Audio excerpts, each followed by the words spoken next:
They never expected you to become the threat. You were always the casualty in their mind, the background noise to their dominance, the broken thing they could toss crumbs of validation toward when their ego got bored. They didn't plan for your awakening. They didn't prepare for the day the hunted would become the hunter. But then something changed, didn't it? The silence stopped meaning surrender. The smile no longer meant softness. Your voice, once shaky, came back forged in fire.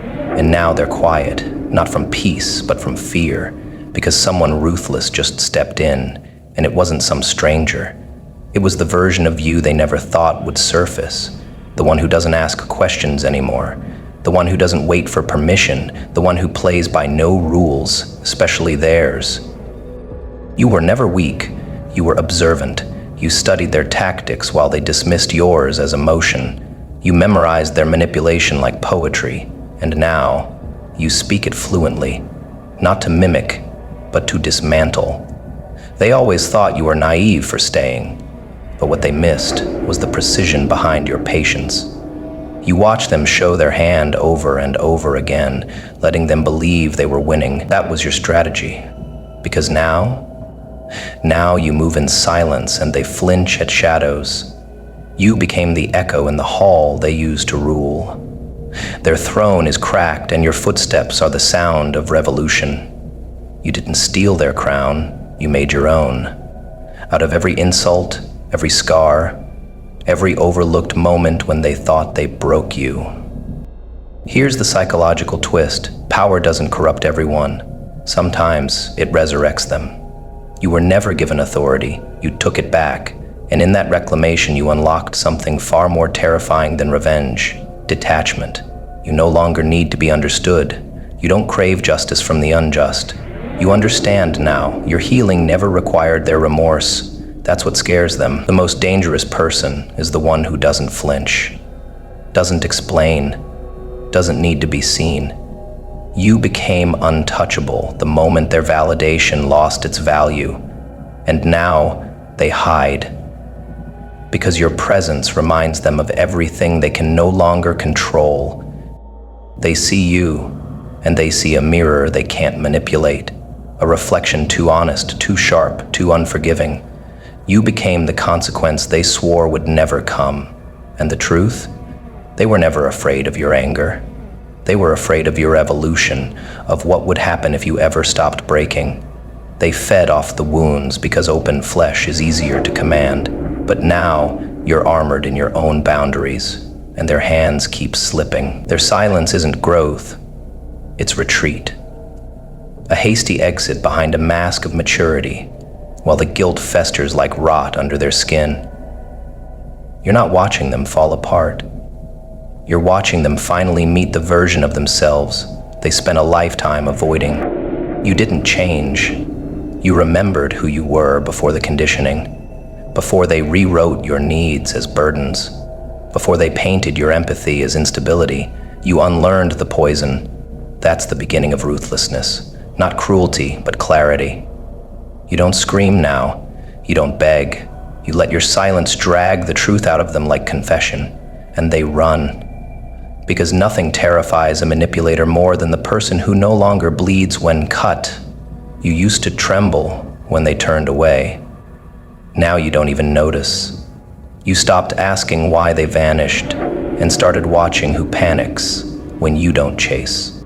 They thought your absence would make you irrelevant, but they misunderstood the math of value. See, they were only significant in contrast to your devotion. Remove that contrast and they shrink.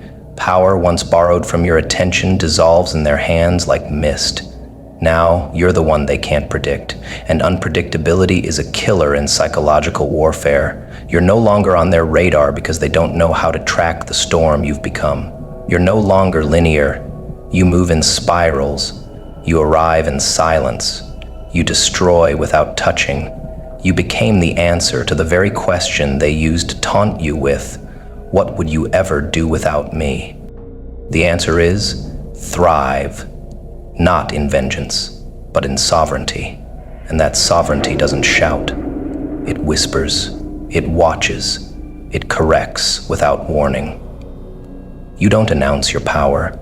You become it, and they've become the audience to your transformation, no longer participants, just spectators.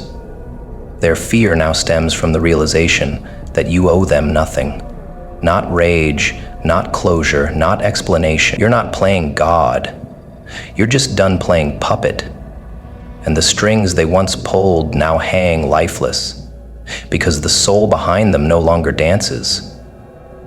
You walk your own path now, and your silence leaves echoes that sound a lot like reckoning. They're hiding because their currency expired. Manipulation needs access. Control needs a doorway. You boarded every entrance with your indifference. You sealed every crack with your standards. They can't get in anymore, not through guilt, not through nostalgia, not through charm.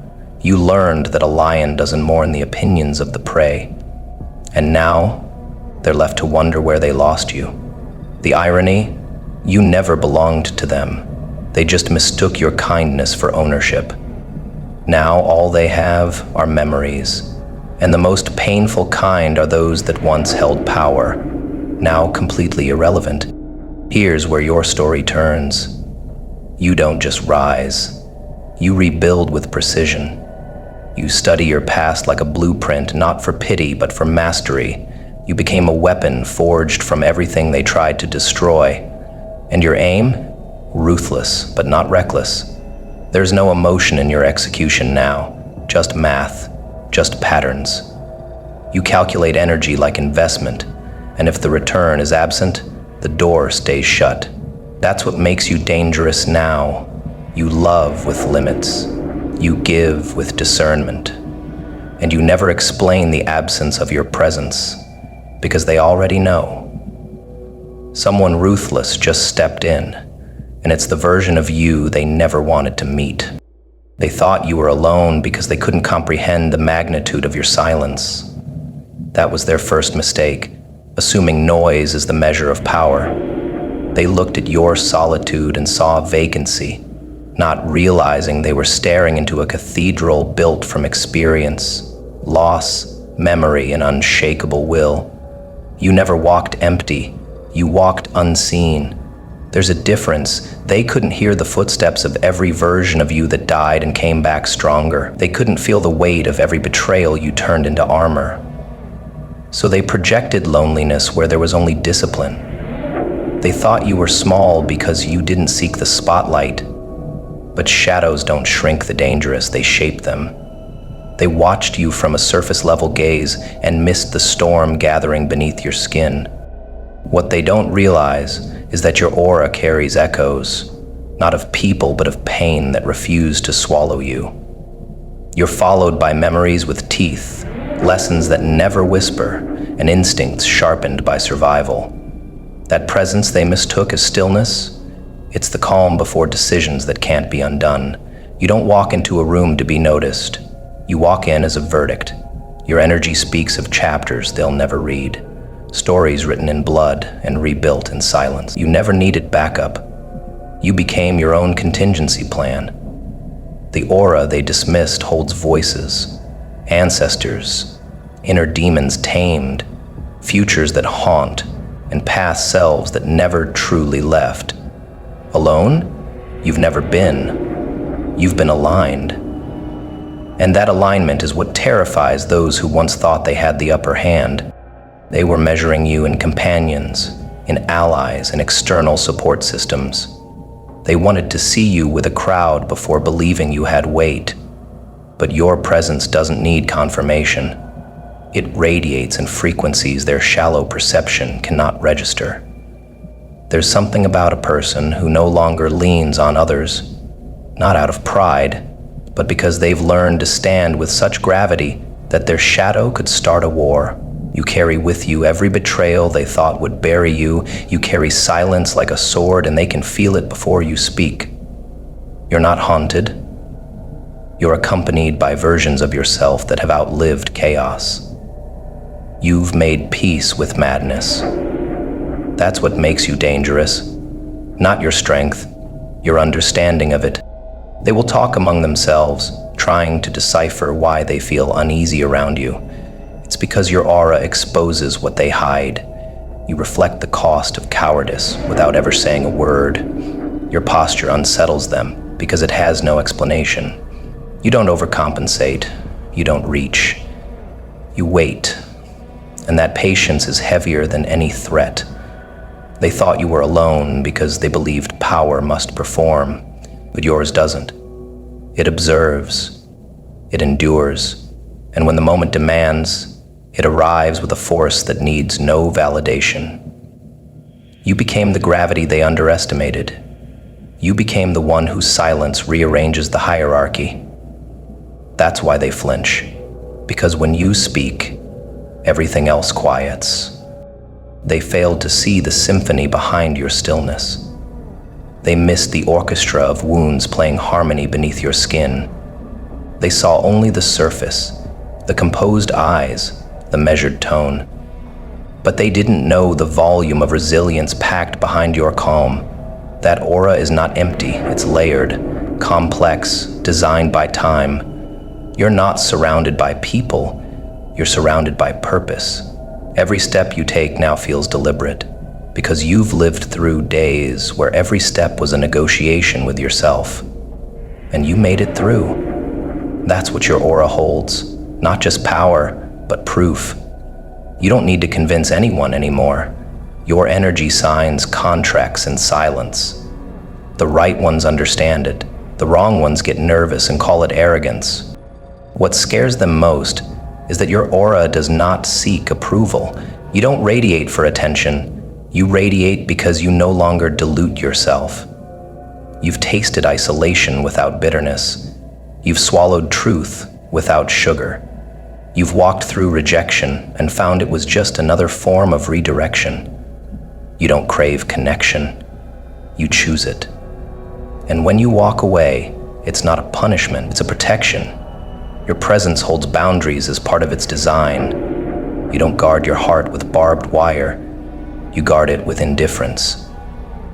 And that indifference comes from understanding your value on a level so deep, it doesn't fluctuate with perception. They thought they could disturb you. But how do you shake someone who's already met every version of hell and refused to stay? Your aura is a conversation. They're not invited to join. It speaks in frequencies too heavy for shallow minds. They thought you were alone because they didn't see a tribe. But your tribe lives in your principles, in the way you refuse to chase what diminishes you, in the way you walk away without explanation, in the way you don't explain your glow. You let it burn and let them squint. They thought your silence was lack, but silence is where you house your fiercest thoughts. Your aura doesn't beg. It doesn't negotiate. It doesn't retreat. It expands, quietly, unapologetically.